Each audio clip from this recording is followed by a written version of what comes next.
Welcome to Fast Talk. Today we're joined by David Solom from Horseshoe Park and Equestrian Center. Welcome, David. Hey, Chris. Great to be here.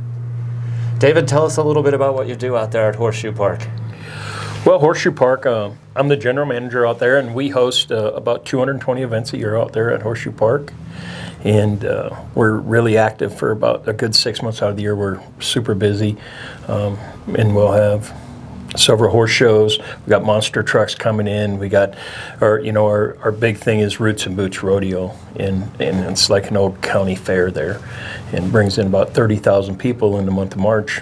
It's our biggest event of the year. And then right behind that would be our Art of the Cowgirl, which is internationally known women's equestrian event for the world's greatest horsewoman. And that event happens in January, and we'll bring in about 25 to 30,000 people for that too. And so those are two of our main events. We also host the Arizona Cutting Horse Association and National Cutting Horse Association shows 7 weeks out of the year. They're here in Queen Creek, which they're really a good customer for us. Cutting horses, those are kind of an unusual thing. So tell us a little bit about the cutting horses and how many people come out for that? The cutting horse, today we'll average about 300 horses a day for the cutting. And so for people that don't know, these are sort of the equivalent of the show horses in the rodeo world, right? Correct. They're equivalent show horse, and the cutting horses, they goes into it's a round pen. They usually go into a rounded pen, and they go in, and there'll usually be 30 to 40 cattle in there, and then each cutter is assigned to cut. He pulls 3 cows out and separates them from the herd, and it just tells how good the horse is broke and how good minded he is to keep that cow separated from the herd. And they usually do that. It's a 2.5 minute class, and so you're in there for 2.5 minutes and you cut 3 cows. But like today, I was just reading, we had some 76 scores yesterday out there, which a perfect score is 80. Wow. So 76 is really good. Yeah, and so this is a big national event. These horses are worth a ton of money, right? Yes. Today, the industry, the horse industry, has never been better than I've seen it in the last. I've been in the horse industry for 40 years, but the cutting horse industry, like today, this week, those horses out there are going to average over 100,000. Wow. So these guys are bringing them in, and we're talking about the really nice rigs and RVs, and it's quite a production, right? Yeah, we had yesterday, I was telling Jennifer, we had a customer come in from Calgary, Alberta, and they pulled in a rig yesterday, and they actually had 2 rigs, and I promise you the one rig's over 600,000. So, just for the truck and trailer, not counting the 6 horses that are in the trailer. And then usually a full crew of people and... Full crew. Like today we'll average, there's 300 horses out there, and we'll probably average over the week about 800 people a day. So it's the nice thing about it is it's all new business to town. About 65% of these people come from outside of the state of Arizona to show here. So it's a nice economic impact. Right, and now that we have the hotel, they're able to stay here in town if they're not actually staying out there, because you can support how many RVs out there? We have 56 RV spaces with water and electricity that we have, and they're full every cutting. Matter of fact, they're already booked full for this next year. And then the Hampton Inn, they've been great to work with, and they sure get a lot of business out of our weekend business. So all these people come in, they stay for basically the week for these cutting shows, right? Yep, they came in on Monday. Most of them came in on Monday. Some come in on Tuesday, but most of them come in on Monday. Then they'll leave Sunday night. So you mentioned quite a few people coming out for that one, and Art of the Cowgirl, I think you said was like 30,000. How many people do you think come out to Horseshoe Park over the course of the year? Well, I know last year we recorded that we had over 125,000 people, and this year we're on pace right now with just a couple months left on our season. We're going to hit about 150,000 is where we are. So one thing I think that's maybe most people don't understand about Horseshoe Park, our average day we have 836 people there, and an average event a day. Over a week we have 2,900 people, and over a month we have 12,000 people. Wow. But remember, when I give you those numbers, 12,000 people a month, 144, 150,000 people a year, that's really crammed into a 6-month season.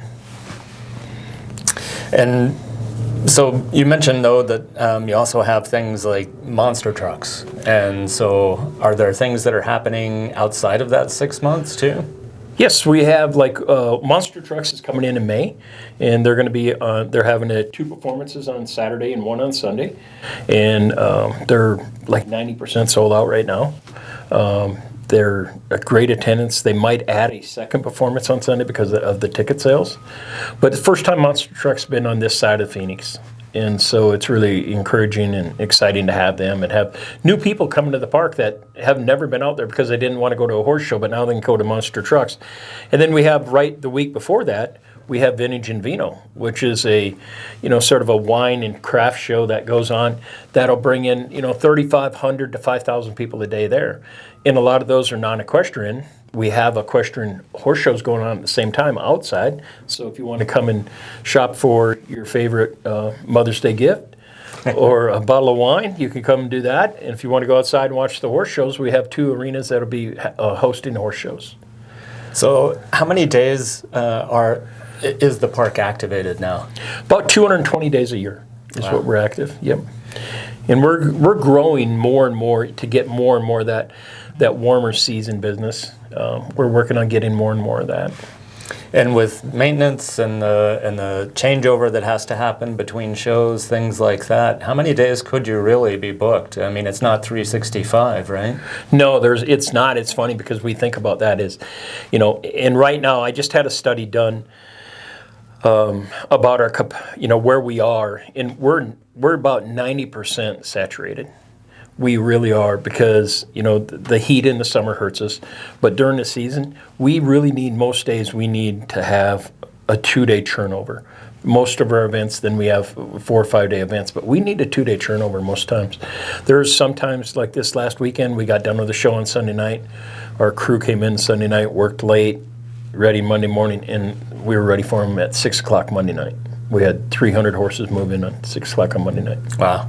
And all of the people that are associated with that, and too. all the people, the RVs, the office, the concessions. Yeah. That's quite an operation you have going out there. And being booked that many days of the year, then you're running pretty full. So congratulations on that. That would probably make you the second, maybe third largest draw in Queen Creek for bringing in outside people. Outside people, yeah. I think we would be one of the leading producers, or bringing in new business to town. With hitting, like last year, we hit 125,000 people, and we had an economic impact of about 17 million. 17 to 20 million, depends if you use ASU study that they did on Westworld, we'd be a $22 million impact. I use American Horse Council's guidelines, and that puts us at a $17 million impact. So $17 million coming into town. Direct into town. That wouldn't have been there from That's before. not indirect, that's direct. That's amazing. And tell us, we also have now opportunity to put Queen Creek on the map for TV type of events? Yeah, we're actually working right now. It's funny you mentioned that. I've been working this week with the guys that put on the PRC Extreme Bull Ride and also put on the PBR. And we are working on doing for this fall to have to be featured on the Cowboy Channel and the Cowgirl Channel on Dish Network. And also for that would be a 3-day event deal over Thanksgiving weekend. And we just were on TV last night. We were on the Cowboy Channel and Cowgirl Channel for the Art of the Cowgirl. They had 6 photographers out here. The entire show was video cast, and it's on TV now. And how do businesses tie into this? So we mentioned all of the money that comes in directly into town, and those go to restaurants and gas stations and hotels and those sorts of things. But how can businesses be involved directly at the park? Well, right now we have 32 park sponsors, and that's really been a great a great program for us, bringing in local businesses and national businesses to come in and be a sponsor of the park and be a part of the park. And then they come out and a lot of them will come out and set up a booth and be at the trade shows. And pretty much every weekend we have a trade show of some kind. It might be 3 or 4 vendors, but then it could be like Art of the Cowgirl. There's 100 vendors from 3 or 4 different countries. So it's wide open on that. But we really want to get the local community involved. And how can people find out more information about that? Like, if you have an event coming to town, how do they know if they can be a vendor or a sponsor or something like that? If they just give us a call out at Horseshoe Park, we will sure line them up. Either some of the events we book the vendors, and some vendors want to book their own. And so we'll just tell you, hey, and if it's one we're booking, we'll book you in there. It's very, very reasonable. I mean, we're talking like $50 a day for a vendor. Very reasonable. And then we look at like the PBR, they're booking their own vendors, okay? And so at that time we just turn you over to them and say, here's your contact. Well, and it's a great facility out there. And recently you added a cover over the second arena, but that was kind of an unusual project. How did you go about doing that? Well, and that was funny. That was put in right before I came in. Actually, it was dedicated my first week of work. And the grand opening was, but that's our Arena 3. And so with the Friends of Horseshoe Park, and then donations from different, there was probably, I think, about 20 different people that donated to that. Besides, like the Arizona Cutting Horse Association donated, 50,000 of it. Chapman Automotive Group came in and they become a title sponsor of our building because of their donation towards that. And so actually it cost the town very little. And the best thing about that is we return the investment within 2 years. Wow, a 2-year return on, yep. Wow. Very impressive. You mentioned the Friends of Horseshoe Park in there, and they are a volunteer group that puts on Roots and Boots, among other things? Yeah, Friends of Horseshoe Park is a great nonprofit organization set up to work with the park and help with the park on keeping things going in the right direction and bringing new events, helping us bring new events. And, they contract with the town of Queen Creek to put on Roots and Boots Rodeo. And it's a professional rodeo, PRCA rodeo, Professional Rodeo Cowboy Association rodeo. And again, it attends 30,000 people in attendance, have a great fair, great carnival. They got all kinds of food vendors and different vendors there.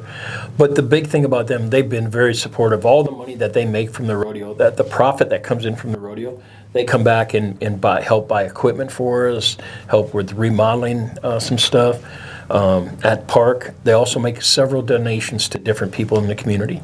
So you have this nonprofit group out there that people could be involved with that as well, that helps offset some of the costs at the park and then helps with the direction and expand your reach in the community as well. That's pretty cool.